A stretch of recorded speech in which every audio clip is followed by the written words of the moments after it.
It's on TV, London. It is now 10 minutes before 8 o'clock. We've got a quiz for you. Who has appeared in all of the following movies? Tootsie, 16 Candles, Dr. Detroit, Thief, Breakfast Club. Well, if you answered John Kapelos, then you've been closely following the career of a Londoner who's been carving a place for himself since he left this city in 1974. John, welcome to First Edition. Thanks for having me. What was the first step away from London in 74? Going to the CN station.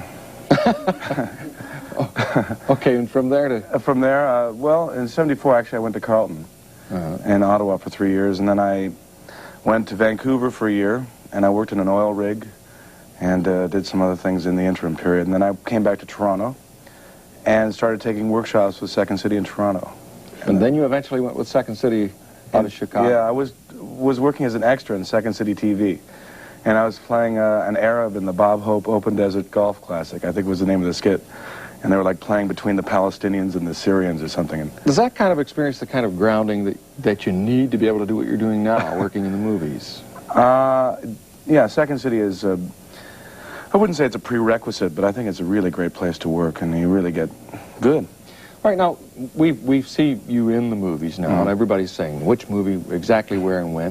Who are some of the people that you went to school with here that remember? What school did you go to here? I went to Central Secondary School. Okay, so a lot of the people Best school in the city. Yeah. Sorry, once a Central light, always a Central. One of our cameramen was a classmate or went to school with you. Yeah, that's why I'm in soft focus, huh? Okay, now then, how long did it take you to get into the movies, and how much time do you spend at the movies that you're in?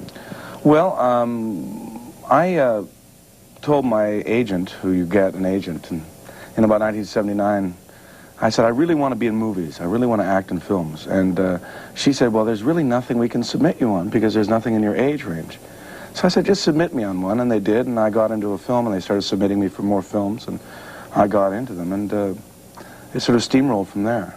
So work gets work. Yeah, yeah. All right, how big will the parts be that we watch you? Well, you said Tootsie. Okay. That was, I shot for 3 or 4 days in New York, and they ended up using like a half a second, or actually 3 or 4 seconds in the movie.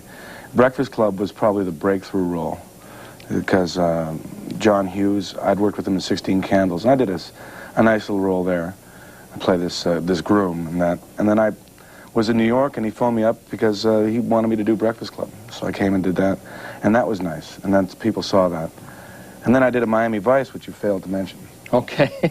That was Miami Vice, the TV show, so you do some TV work as well. Yeah. All right. As a matter of fact, somebody noted that they saw you on that Miami Vice. There's a show opening here in town tonight, head office. Yes. All right. Now, how long is the part that you have in that? Well, I don't know actually how long on screen time it will be. Have you not seen the movie yet? No. I was in Los Angeles, and the producer was going to line up a screening for me, but I was too busy. But in actual fact, I had to leave early and come back to Chicago because, I was working at Second City at the time. And what happened was that I was working in Toronto in the movie, and I was playing a part of this. I played General Sepulveda, is the name of the guy. He's a Latin American fascistic dictator. Sounds like an interesting character. Yeah, and there was another actor that was supposed to play a fashion show host. It's a very funny little bit in the movie. There's an armaments fashion show. You got to see the movie, folks. Okay. All right, you play both parts. Yeah, and this actor dropped out because he got a part in a soap opera in New York, and it was a Toronto actor. We were filming in Toronto. And what happened was I sort of started reading the part, and the director said, hey, why don't you do it? So I did it. I had a mustache, I shaved it off, and we sort of shot the parts. Are there a lot of actors like yourself who pick up these parts in movies, bit parts, all waiting for the big break? Well, I think it's a question. The big break is... I remember Huey Lewis, the guy that Huey Lewis in the News, he was on some awards show, and he said, I'd like to thank everybody over the last 15 years who have helped make me an overnight sensation. And I think the big break is almost like a media creation. Actually, the big break is sort of forged over a lot of years of hard work, and everybody says that, but it's Then true. Suddenly everybody notices. Yeah. All right, tell me, are you getting some notice here in London? In London? Yeah. Oh, yes. Okay, are you going to have some fun going to the theater and sitting there tonight? Oh, yeah. And watching it open and see if anybody recognizes you on the screen?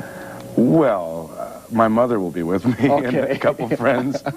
And at least 5 people will recognize me, I think. But to me, you know, I was walking on Dundas Street the other day, and the guy goes, "Hey, Weird Science," which is another movie I did. John movie, hey, you know. Tremendous. So, well, enjoy your stay in London, and we'll be watching for you in the movies. Well, thank you. Head office tonight. Thanks. John Kapelos. John, thanks. Kapelos. Kapelos. All right. Don't forget that name because you're going to see it.